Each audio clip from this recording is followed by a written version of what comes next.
Hey everyone, welcome to another episode of Cult Movie Tuesday right here on Night Owl Video. Today we are talking about Mystery Train. The Mystery Train. Check out that. We'll be talking about cast, production, synopsis, critical reception, my thoughts on the film, where you can watch it, and all that jazz, so I hope you'll stick around. Welcome to all my new followers. I appreciate you following along and subscribing and commenting and liking and all that stuff. Super cool. Keep it coming.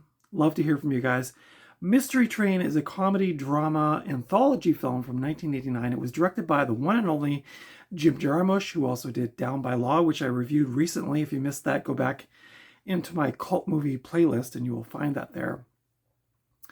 Mr. Jarmusch also directed Dead Man with Johnny Depp and Broken Flowers as well. So this movie stars Yuki Kudo, who was in the memoirs of a geisha, as well as another Jarmusch joint, The Limits of Control.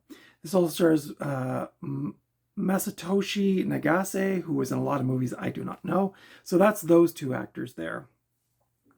Screamin' Jay Hawkins is in here. He's been in a few other movies that I also don't know, but of course he's probably better known as a vocalist. Musician Sink Lee, who was in the remake of Old Boy. Another Jarmusch jam, Coffee and Cigarettes, which I highly recommend. And Sink Lee is also the brother of Spike Lee, so he makes an appearance in here as the desk clerk along with Screamin' Jay Hawkins. This movie also stars Nicoletta Braschi, who was, of course, in Down by Law, which I reviewed recently. And she was also in Life is Beautiful, along with her partner, Roberto Benigni. This also stars Elizabeth Bracco, who is in Trees Lounge and a bunch of episodes of The Sopranos. Joe Strummer from The Clash, who was also in King of Comedy, as well as Straight to Hell. This also stars Rick Avelez, sorry if I'm pronouncing that wrong, who is in Ghost, as well as Carlito's Way, and I believe he passed away, if I'm not mistaken.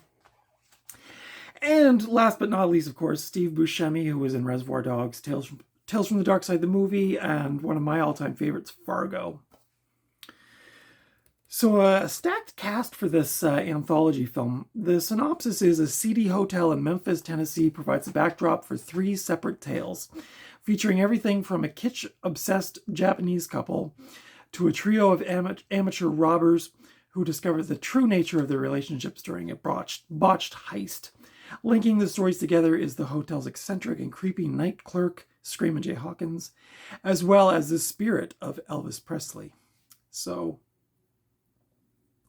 the production notes on Mystery Train. Mystery Train's US $2.8 million budget was financed by the Japanese company JVC and was considerable compared to what the director had enjoyed before, and allowed him the freedom to rehearse many of the unscripted background scenes. So this was a lot of money back then, and especially for an indie filmmaker. I don't know about Down by Law. I think Stranger Than Paradise was likely self-financed. So this was like big money for Jarmusch, so it allowed him some freedom in the production, which was kind of cool. Jarmusch wrote the script for the film under the working title One Night in Memphis, without ever having been to Memphis. He took the idea for Far From Yokohama, the first segment, from a one-act play he had been writing before filming Down by Law in 1986.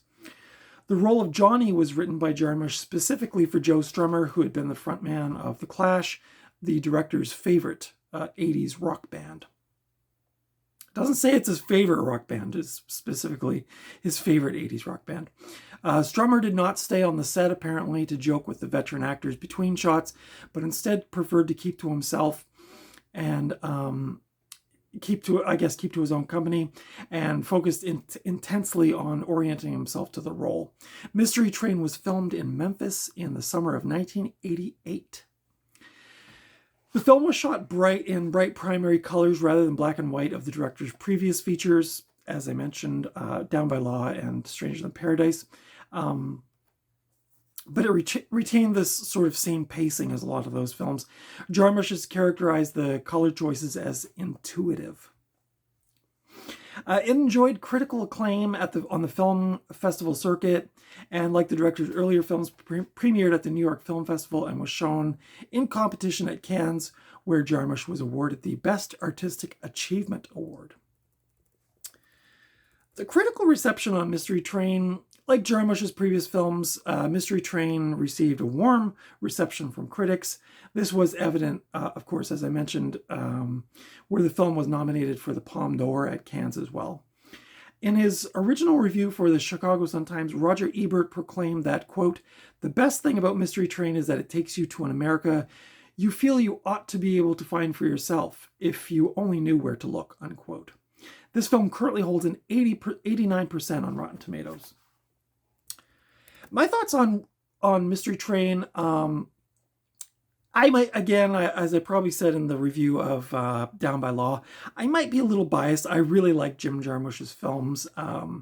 Ghost Dog, Way of the Samurai, Dead Man, really all of them, except for Limits of Control. I could not get into that one. I might have to give that another try, but generally speaking, I've loved all of his work. So I might be a little biased, but it had a really cool, dark atmosphere in the hotel where they were staying, where all of these characters and stories overlapped. I especially really liked the first segment with the Japanese couple. They're on their way from Japan to the United States to find the roots of rock and roll, and one of the characters here was talking about Elvis Presley, and they went on a tour of Sun Records, and I think she kept saying she wanted to go to Graceland, and the guy was getting kind of ticked off because he wanted to hear about Roy Orbison and Perkins and all those cats. So but their dynamic was really cute, and they carried one suitcase together with a rod through the handle, and each one of them was on one side of the suitcase carrying it. And just the stuff that they brought with them, like the trinkets and the t-shirts and everything that they brought with them, was just so cute and wholesome. And just them smoking cigarettes and sleeping in the seedy hotel, looking for sort of the heart of rock and roll in the United States. And that I thought that was a really, really sweet story. I did like the story with Joe Strummer in it as well, but really my favorite segment was that first story. There's a story in the middle with Lorraine Bracco where she goes to a corner store, and the guy sells her a bunch of magazines, and she doesn't really want them, but she buys them anyway. And it's interesting because they're sort of bookended with those two stories, the Japanese couple and the Joe Strummer story, and the one in the middle kind of sandwiched between them, and that the way that it overlaps is really quite interesting, I thought. I also got kind of like a Tarantino vibe. I don't know if Tarantino is a Jarmusch fan, but I kind of with the way the stories overlapped and some of the way the storytelling happened. It did remind me a bit of Tarantino's style of that shaking up the kind of continuity of the thing, but I got that kind of vibe. The late night vibes of Jarmusch seem to be captured in this film, and it's just excellent. This to me is if you were 80s cult movie fanatic. This came out right at the end of the 80s, but this is essential viewing for cult movie fans. And much like Jarmusch's other movie, I think it was Night on Earth, it's got that kind of that late night vibe. And I think maybe when I was younger and stayed up much later than I do now, to pop one of those movies on late at night, and it's got that cool soundtrack, that cool kind of ambiance of the late night vibes. Just like staying up late and listening to Brave New Waves on CBC. There was just something about that energy in the late night and into the night. It was just so cool to me. And this is just, to me, is quintessential late night cult movie obsession right here. Mystery Train. This edition is a DVD. It's rated 18 in Canada. It's from MGM. I cannot see what year this is from, but I'm going to guess probably early to mid 2000s. I got this at a weird place. So, I love finding cool movies in really unexpected places. There was this in another town, probably about an hour away. There was, in a mall, there was like a corner store, and they sold lottery tickets, and it must have been a former video rental place. And so they had just thousands of DVDs, and I scoured the whole store one day several years ago during the pandemic, and I found this, and my mind was blown, of course, because you just don't find these things in these kinds of places. But every once in a while, it's just you get a little surprise. So I was very happy to find this. This is okay. There's Joe Strummer and Steve Buscemi in their scene there. The only downside to this DVD, of course, the packaging is terrible too. And I don't know if you'll see that on camera, but the oh, you can see. Look at my room. Oh yeah, you can see right there, like all the scratches on it. So I didn't pay a lot for this because I was like, well, if they want like $10 or $15 for this, I'm not going to buy it. But I think it was like $3 or $4. So I decided to gamble on it just because I never see this movie out in the wild. I feel like this is probably one that got a Criterion treatment. You can leave comments below, but I was happy to find this, and it did actually play on my DVD player, so I was very happy about that. So there's the back of the case. There's scenes from the movie. The special features, unfortunately, it says a collectible behind-the-scenes booklet, but of course, when you open it, there's no booklet. Probably got thrown out when the movie hit the rental shelves. Let's see what else I can tell you about this. It has a runtime of 1 hour and 50 minutes, which is a little longer, but the pacing is good. And with anthology films, you get that break every 15 or 20 minutes with different stories. So it carries on really nice. I'm still trying to find a year on this. Oh, this is from the year 2000. So this is 24 years old, almost 25 years old. Crazy to think. This DVD, the movie, of course, from 1989.